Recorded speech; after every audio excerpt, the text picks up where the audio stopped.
Jamaah salat fardu subuh rahimakumullah. Tidak terasa perjalanan waktu, sepertinya baru kemarin 1444 Hijriah dan kita sudah melangkah pada tahun baru 1 Muharram 1445 Hijriah. Kalau kita kaji dalam sejarah, hijrahnya Nabi bukan pada bulan Muharram. Hijrahnya Nabi bukan di bulan Muharram, tapi hijrahnya Nabi adalah 1 Syawal, 1 Rabiul Awal. 1 Rabiul Awal meninggalkan kota Mekah. Kalau meninggalkan rumah itu tanggal 28 Safar. Rasulullah dikepung oleh para pemuda yang tegap-tegap tubuhnya, dengan masing-masing mereka memegang sebilah pedang, berencana hendak memancung Rasulullah. Disitulah Rasul memerintahkan kepada Ali bin Abi Thalib untuk menggantikan posisi tidur sekaligus menggunakan selimut Rasulullah sebagai alat menutup tubuh Ali bin Abi Thalib. Dan itu terjadi pada tanggal 28 Safar.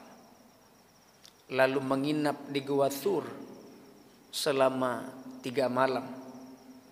28 wai kurang 20. Baru tanggal Isa Rabiul Awal beliau mengatakan kepada kota Mekah, "Wahai Mekah, aku rindu kepadamu. Engkau adalah tanah kelahiranku. Engkau adalah tanah airku. Berat rasanya aku meninggalkan engkau, wahai Mekah. Tapi keadaan yang menuntut diriku untuk meninggalkan engkau, wahai Mekah. Saya akan hijrah ke Madinah."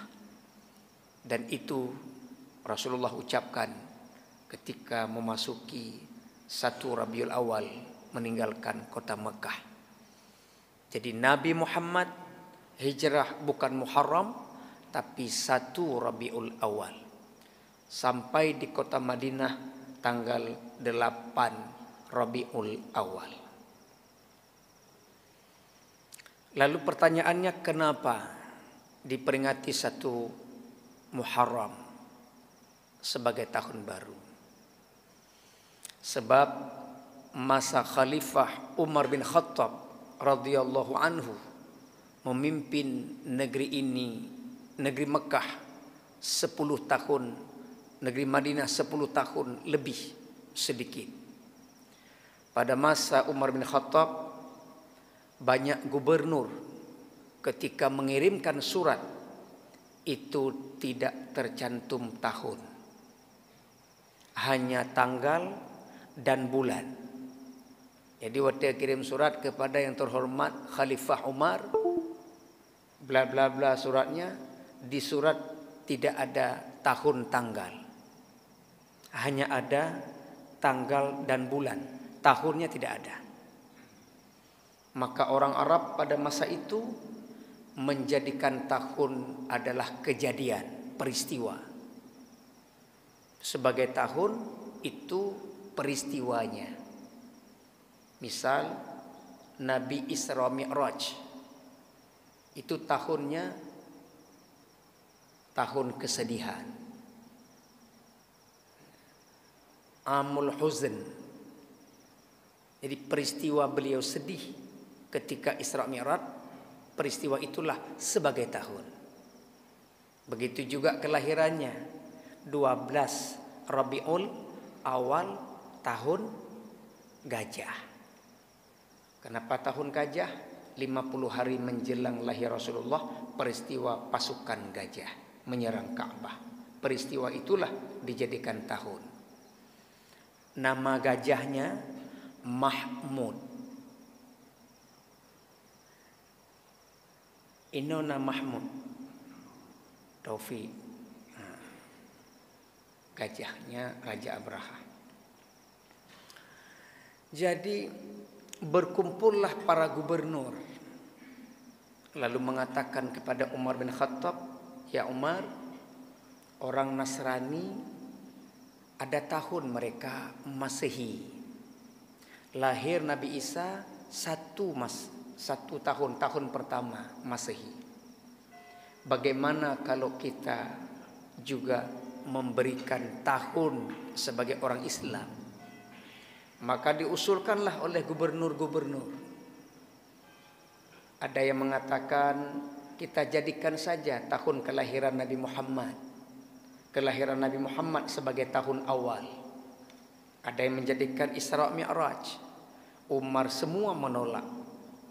Lalu diterimalah usul daripada Ali bin Abi Thalib.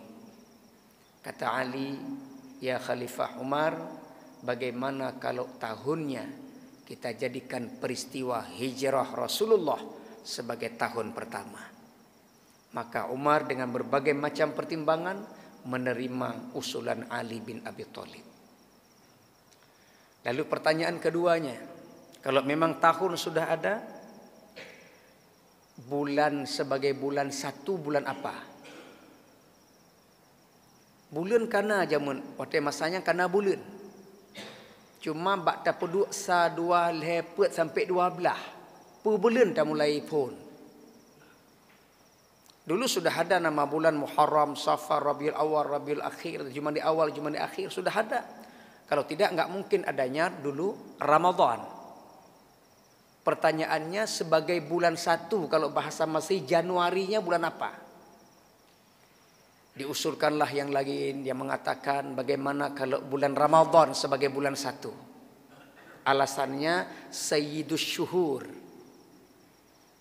bulan yang paling utama, tuannya bulan. Ditolak. Lalu lagi-lagi usul Ali bin Abi Thalib yang diterima oleh Umar bin Khattab.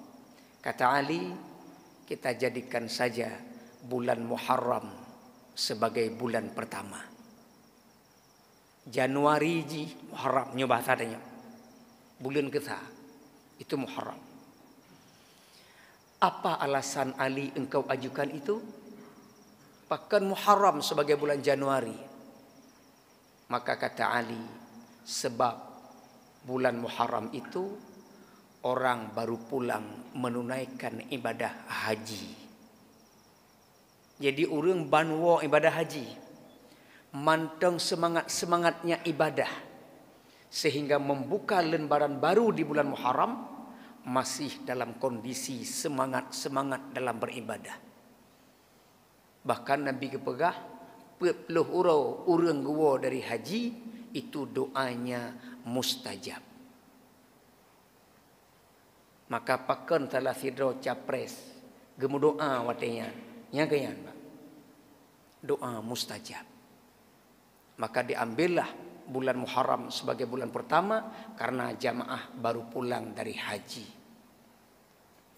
Itu pun usul Ali bin Abi Thalib antara bulan dan tahun. Maka dikenal Ali itu alim. Jamaah subuh yang dimuliakan Allah Subhanahu wa taala.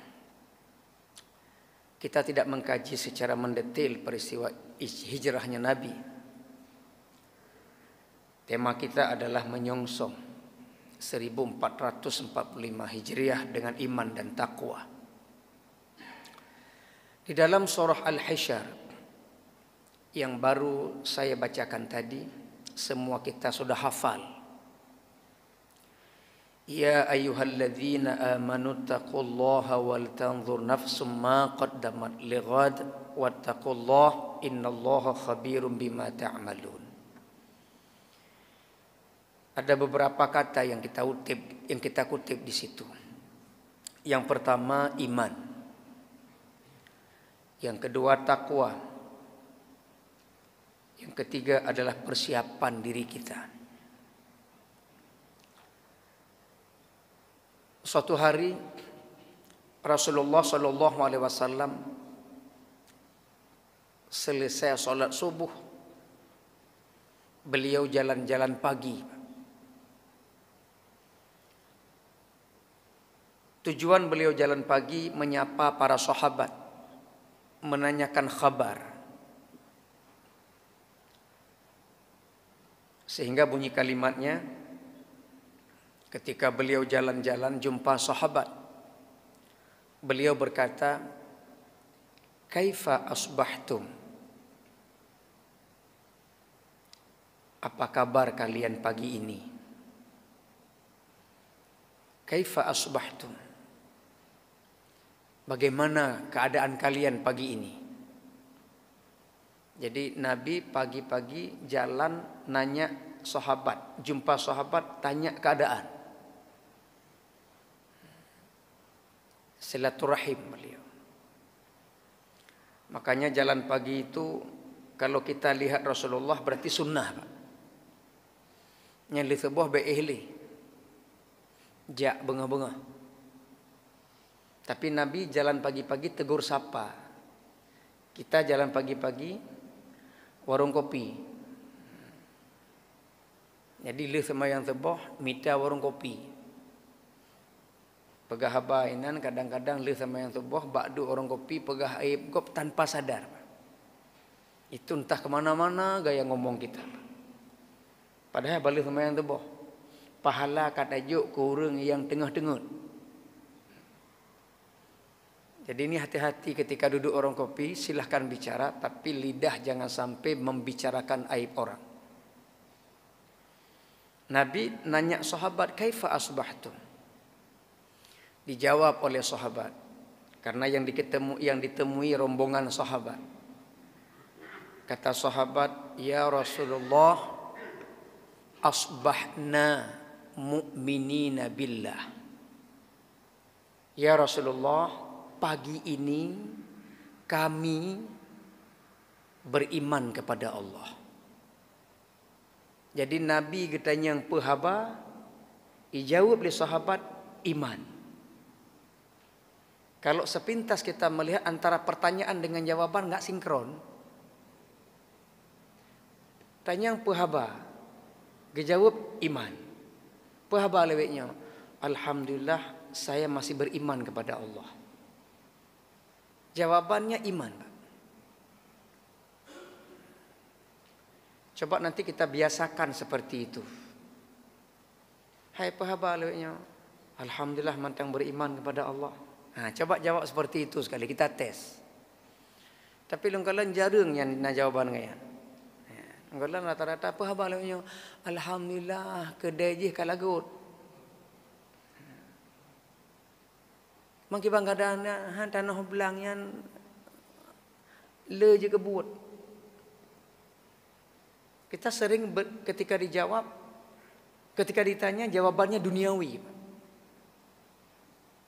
Nanti tak robah tiga, tak coba robah tiga.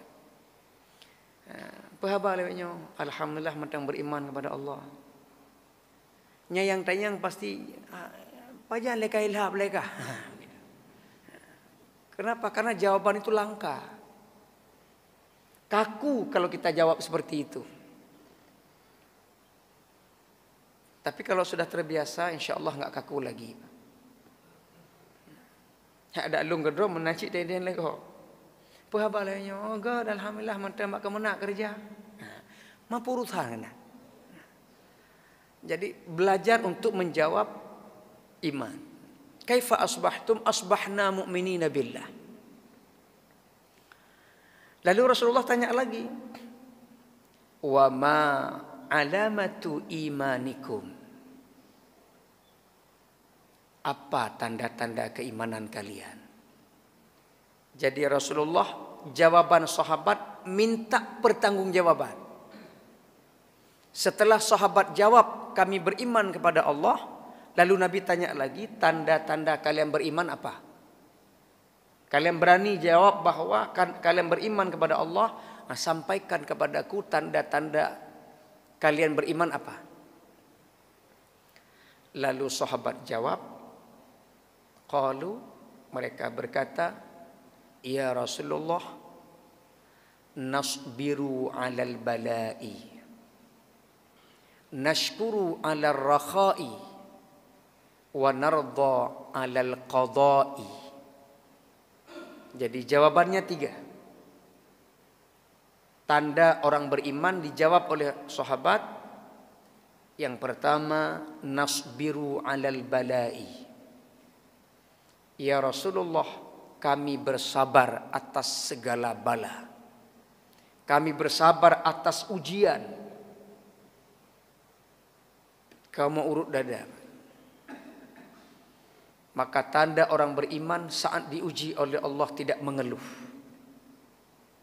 Saat dapat ujian tidak pernah mengeluh. Dia nerima apapun kondisi dalam kehidupannya. Itu tanda orang beriman. Yang kejit menyunat merupakan musibah, apalagi musibah yang sangat menyedihkan, menyayat hati. Di mulut kita selalu keluar kata-kata inna lillahi wa inna ilaihi raji'un. Meninggal istri tercinta, meninggal anak tercinta, suami tercinta, berat itu. Musibah yang paling berat. Berpisah dengan orang yang kita cintai. Tapi bila mampu kita hadapi dengan sabar, pertanda iman kita sudah kuat. Bupane hantamu apa? Ketika meninggal urinang, meninggal mak, meninggal anak, hana mungkin hantamu. Tidak dilarang dalam ilmu fikih untuk menangis. Yang dilarang adalah niyahah. Karena terbalik rekan, Pak. Yang dilarang adalah meratap. Tetapi sekedar menangis setetes 2 tetes air mata boleh. Kemaah kadang menyuna suami meninggal inong hana demo. Yang curiga mak tuan, Pak. Nah lako meninggal inong, ilikut pintu idang abah memet. Memet abah. Kata yang pakai memet abah. Pun baca. Alhamdulillah, alhamdulillah, alhamdulillah, alhamdulillah, alhamdulillah, alhamdulillah. Pakai alhamdulillah, katrik pupre. Beruruhnya kejadian. Nangis silahkan, yang tidak boleh meratap. Meninggal orang yang kita cintai, urut dada, sabar. Pertanda orang ini beriman. Yang kedua, nashkuru 'alal rakha'i. Tanda orang beriman yang kedua adalah bersyukur atas segala kelapangan. Kelapangan, kemudahan. Alhamdulillah kita punya rumah, kita punya kendaraan, lampu na bacut sapat, peng na bacut sapat bak beng. Cukuplah dalam kehidupan ini. Dibandingkan dengan orang lain, kita ada. Bibirmu gerakkan alhamdulillah. Bersyukur kepada Allah, segala kemudahan yang Allah berikan adalah buat kita. Orang yang bersyukur ini disebut tanda orang beriman. Yang ketiga, tanda orang yang beriman, wa nardha bil qada'i. Ridha segala keputusan Allah. Segala ketentuan kita terima. Miskinkah kita? Kita terima. Sakit kita terima. Kaya kita terima. Apapun kondisi yang Allah berikan dalam kehidupan kita, kita ridha. Ridha berarti beriman. Rabi'ah al-Adawiyah, seorang ulama sufi kalangan perempuan. Ketika Rabi'ah al-Adawiyah jatuh sakit, beliau di tempat tidur, datang orang menjenguk. Yang menjenguk berkata, "Ya Rabi'ah, dikala orang lain sakit, engkau datang mendoakan. Dan setelah engkau doakan sembuh. Tapi pakon watedron sakit, engkau tidak pernah berdoa untuk dirimu sendiri biar sembuh. Padahal doamu mustajab. Tapi giliran orang lain sakit engkau datang doakan sembuh. Tapi pakan waktu giliran drone sakit hananem doa. Jawab Rabi'ah Al-Adawiyah, saya ridha dalam kondisi sakit. Kalau saya minta sembuh, berarti saya melupakan masa lalu yang penuh dengan nikmat sehat. Meminta cepat sembuh kepada Allah, berarti saya melupakan nikmat sehat yang pernah diberikan kepada saya selama saya hidup. Biarkan saya sakit, saya tidak mau berdoa kepada Allah sembuh. Saya ridha. Rabi'ah Al-Adawiyah. Jadi ridha adalah bentuk seseorang beriman kepada Allah. Jadi 3 tanda orang beriman: sabar, syukur, ridha. Lalu Nabi mengatakan, antumul mu'minuna haqqa wa rabbul ka'bati. Kalian benar-benar orang yang beriman demi Rabb pemilik Ka'bah. Itu tanda orang yang beriman, Pak. Kita masuk yang kedua, tanda orang yang bertakwa. Bapak perhatikan di ayat itu Allah mengulang 2 kali, Pak. Dalam satu ayat kata yang sama 2 kali diulang. Kata itu adalah takwa. Ya ayyuhalladzina amanu taqullah wal tanzur nafsum ma qaddamat lighad. Diulang lagi, wattaqullah. 2 kali diulang takwa di situ. Ini maka namanya taukid, penekanan. 2 ulang. Ini pertanda siapkan dirimu. Perhatikanlah ke depan. Bawa apa kita sebelum kembali kepada Allah. Jadi setiap melangkah ke depan dalam kondisi beriman dan bertakwa kepada Allah. Di dalam kitab Al-Munabbihat 'alal Isti'dad li Yaumil Ma'ad, kitab itu berisi tentang, ada isinya hadis, ada asar, ada hikmah. Saya ambil asar, ucapan para sahabat. Salah seorang sahabat namanya Utsman bin Affan. Beliau mengatakan, khamsun hunna alamatul muttaqin. Ada 5 tanda-tanda orang yang bertakwa. Kalau di atas tadi tanda orang beriman, maka yang berikutnya tanda-tanda orang yang bertakwa. Yang pertama, tanda orang yang bertakwa, alla yujalisa illa man yuslihud dina ma'ahu. Tanda yang pertama orang bertakwa jamaah salat subuh, hendaklah tidak duduk illa kecuali dengan orang-orang yuslihud dina ma'ahu, kecuali duduklah dengan orang-orang yang dapat memperbaiki agama bersamanya.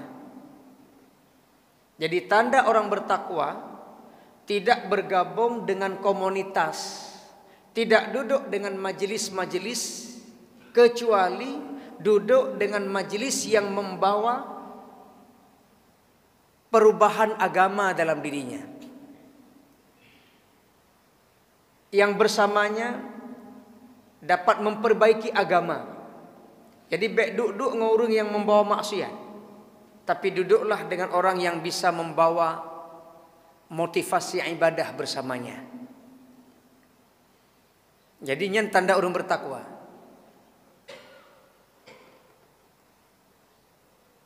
jamaah sekalian, biasanya kredibilitas kita itu tergantung dengan siapa kita berkawan. Jadi nilai tanyonyo songon. Coba tiga ta foto dengan ulama pak. Ta foto tiga dengan buku takrung legli. Alian tarah tu fotonya tak cuci ubi lemari. Tak gantung mak bintih di rumah. Nyanto mantang jame yang jauh rumah. Ikalan foto dengan buku takrung pui pegah. Pajang dengan foto dengan buku takrung. Lagi sering dia abut kedih ya.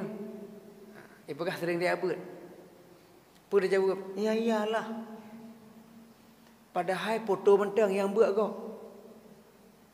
Tapi nilai tanya kam tamah pakai isamping tanya ulama. Lalu coba ke Jakarta, singgah ke Pertamina, coba foto dengan Ahok. Ni foto dengan Ahok. Alian nerah de ubai lemari, ne puau rumah gantung mak binti. Ijak jamai, pui begah. Hai, pajah merupa ngai iblis yang kah? Jadi tengok-tengok ikut iblis. Jadi ternyata kesimpulannya diri kita itu tergantung siapa di samping kita. Nilai kita tergantung dengan siapa kita bergaul. Maka bergaullah dengan orang-orang yang bisa memperbaiki agama dengan bergaul dengannya. Ada seorang filosof namanya Confucius. Nanti bisa diketik di Google Confucius, tulisannya Confucius. Kita baca Confucius. Itu ahli filsafat. Kata Confucius, sahabat yang baik itu ada 3. Sahabat yang baik yang bisa memperbaiki diri kita itu ada 3. Yang pertama, sahabat yang termotivasi pada perbuatan positif. Kita berkawan sama dia rajin sholat berjamaah, kita ikut. Kita kawan sama dia rajin puasa Senin Kamis, kita ikut. Kenapa? Dia termotivasi buat kita. Teman seperti ini bisa mengantarkan kita ke surga. Taik moto ngenji sering sholat berjamaah, di mana masjid dia berhenti sholat berjamaah. Kenapa? Karena dia suka sholat berjamaah, kita ikut. Betul Pak menyenit taik moto ngurung yang sering berjamaah, partner masjid pius semua yang berjamaah. Tanya hana pernah solat berjamaah gara-gara tak moto ji, kapa ya berjamaah. Handa temi betulan tu. Yuk kita solat. Umma be ero kadelat. Oh menyamunan tren lu ngak semayang. Mang lu giban elher dohi. Tapi karena dia solat berjamaah, kita ikut. Itu namanya teman yang termotivasi. Baik itu kata Confucius. Yang kedua, teman yang baik itu teman yang tulus. Tidak berharap pamrih. Mengen gaya Pak. Teman seperti ini tulus. Dan teman seperti ini kata Confucius, dia akan tutup aib kita. Tidak dia cerita kemana-mana Pak. Lagi amanah nyobek begah tapat be. Hanya pegah. Tiba-tiba kai tulis kai posting. Itu le. Dah tegur, hai pakai ngadule. Hai nak pegah baik pegah, nak aku pegah aku tulis. Bangai si 3 mior rupanya. Jadi teman yang tulus itu dia tutup aib kita. Yang ketiga, teman yang baik, teman yang perhatian. Dia tidak rela kita sakit. Dia tidak rela kita kelaparan. Dia perhatian. Ditegur dia Pak. Kawan, kamu ada penyakit lambung. Bek tende. Makan. Nanti lambung kambuh. Perhatian dia Pak. Man pandai makanan. Belau gerau. Tak kira hijau Pak, belau. Hana apa-apa, kai peringat kajian. Ini namanya teman perhatian. Teman yang jelek ada berapa? 3 juga. Kata Confucius. Teman yang jelek 3 juga. Yang pertama, teman yang munafik. Nya ke masa Aceh ke bebu likut. Baik dah pegah tu bohong. Munafik. Cara ngomong manisnya luar biasa. Inasihati tanya pandai, tapi dia sendiri enggak bisa buat. Kawan, berajin-rajin jak teman jemaah. Mereka lu lain, aja kan lain. Tanya you jak teman jemaah. Ngen lagi nyo baik mengen. Munafik. Kawan, rajin-rajin masuk kantor, baik tua pinjar print. Mereka anak kadang kau ilu lain. Jangan ada mau. Nah, ini teman yang munafik. Yang kedua, teman yang lembut tapi punya maksud. Nah, ini juga enggak bagus. Lembut tapi punya maksud. Hati-hati, Pak. Kita bisa tertipu nih.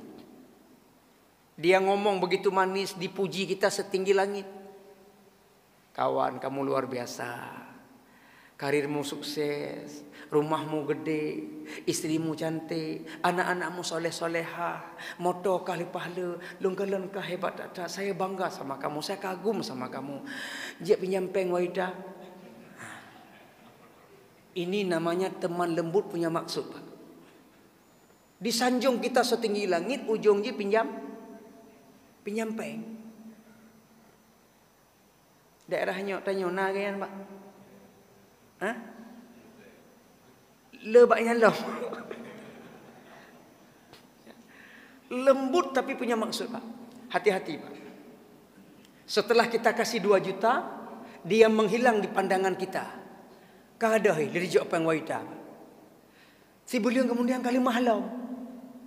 Kawan, jumpa lagi kita. Makin ceria aja. Lagi sangat dua hari. Kau kalian sukses kamu. Saya lihat, saya bangga lihat kamu. Jika masih sudah setengah dia, Pak. Ini namanya teman lembut punya maksud. Hati-hati, Pak. Saya pribadi korban, Pak. Makanya aku jaga taknya nauru nginjak Ustaz Umar. Ustaz Umar makin sukses aja. Hai kayak lautin lagi deh. Kasih 3 beli mulang, Pak. Nah, ini teman lembut punya maksud. Waspada. Yang ketiga, teman jelek adalah teman yang banyak bicara. Tanya hari ini berapa? Ji berapa tapi, Pak? Tadi dengar tapi ji berapa? Cek langit saja. Hati-hati, Pak. Jadi duduklah dengan majelis, bersahabatlah dengan orang-orang yang bisa memperbaiki iman kita, ketakwaan kita. Itulah tanda orang yang bertakwa. Yang kedua, Pak, sampai jam berapa dego? Lanjut je. Kau menyuhai ilin begah.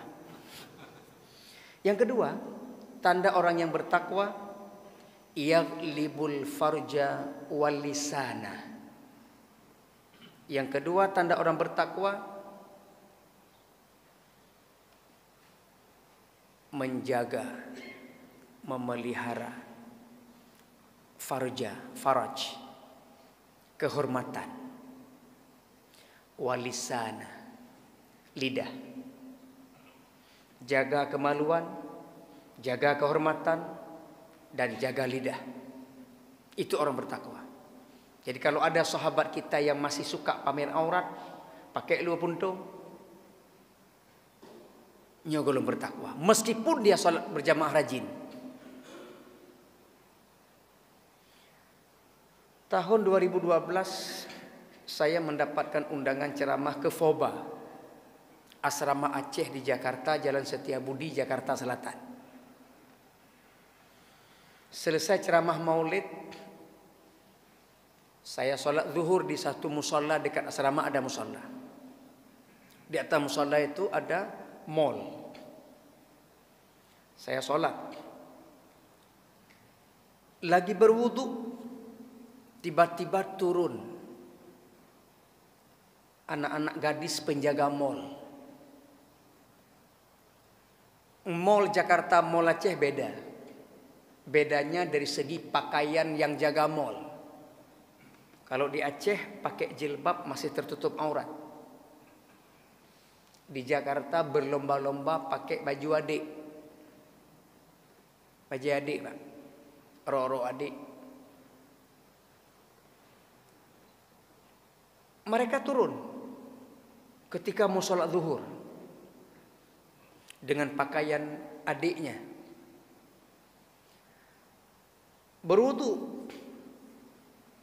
Selesai berwudu, enggak pakai mukena di tempat wudu. Masuk ke dalam musola dengan rok pendek juga. Kalau menurut mazhab Hambali,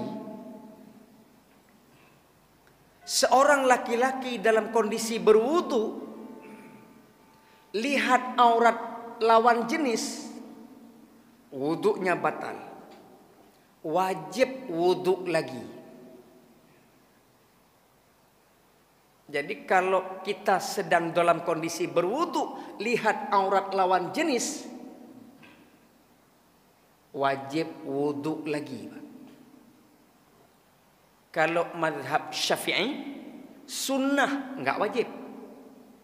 Kalau kita kondisi berwudu, tengok aurat perempuan, sunnah wudu lagi. Saya habis berwudu, begitu masuk musala, lewat anak ini indang arok adik. Maka terpaksa longcok pendapat Syafi'i. Hana apa dia Syafi'i?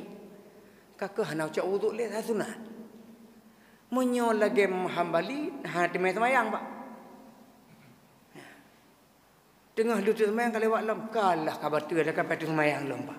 Itu la ilam kalah ilam Allah mana. Lehbut ikamat assalamualaikum hanpak tu semayang. Hanpak semayang. Padahal mereka kan mau sholat pak. Nampak aurat. Meskipun sholat berjamaah belum bertakwa, masih memamerkan aurat. Yaghlibul farja walisana, dan menjaga lisan. Orang bertakwa tidak sembarangan ngomong. Hati-hati kata demi kata yang dia keluarkan mulutnya, tidak tersinggung perasaan orang lain. Kadang-kadang syarah gedanya takwa luar biasa, tapi di menak pun luar biasa. Ibadah kuat, di menak tapi kuat. Maki-maki orang juga kuat, keluar kata-kata kotor juga kuat. Man kathura kalamuhu kathura saqatuhu, wa man kathura saqatuhu kathura dhunubuhu, wa man kathura dhunubuhu dakhalal jannah, dakhalan naru, wa man kathura dhunubuhu dakhalan naru. Banyak ngomong banyak salah, banyak salah banyak dosa, banyak dosa neraka. Maka hati-hati dalam berlisan. Jaga lisan kita. Yang ketiga, tanda orang yang bertakwa yang ketiga, idza asabahu syai'un 'azimun minad dunya yarahu wabalan, wa idza asabahu syai'un qalilun minad din irtam dzalik. Tanda yang ketiga orang bertakwa, jika ditimpa kepadanya sesuatu musibah yang sifatnya musibah besar yang sifatnya duniawi. Apabila musibah besar tapi sifatnya duniawi, yarahu wabalan, memandangnya sebagai hukum karma, akibat perbuatan kita sendiri maka Allah berikan kita musibah. Memandangnya sesuatu hal yang biasa, itu pertanda imannya kuat. Musibah duniawi biasa saja. Wa idza asabahu syai'un qalilun minad din, dan apabila ditimpa musibah kecil tapi sifatnya akhirat, sifatnya agama, irtam dzalik, bersedihlah pada yang demikian itu. Jadi itu tanda orang bertakwa, Pak. Jadi musibah dunia dia tersenyum aja, kalau musibah akhirat dia menangis. Nah, itu berarti bertakwa. Musibah dunia apa misalnya? Detung rumah, Icamang pancuri, ada Honda, ada silap, biasa. Sebab pernah kadang-kadang jamaah lagi pak jak masjid ada silap, nyan bengeh ke pancuri ke masjid. Nyo masjidnya mati ke hau jali. Pakai tabir kujak tabir ke dah silap. Haram deh ke pancuri bengeh. Pakai ke masjid. Ijak lama BKM silap long kiban. Gitu oleh BKM pak berdua. Ina aku berdua. Mampakan kagada. Mampu urusan long dah pergi masjid. Dah pergi masjid dua silap je. Jadi bengeh ke masjid gara-gara ada silap. Munya orang bertakwa sandarlah.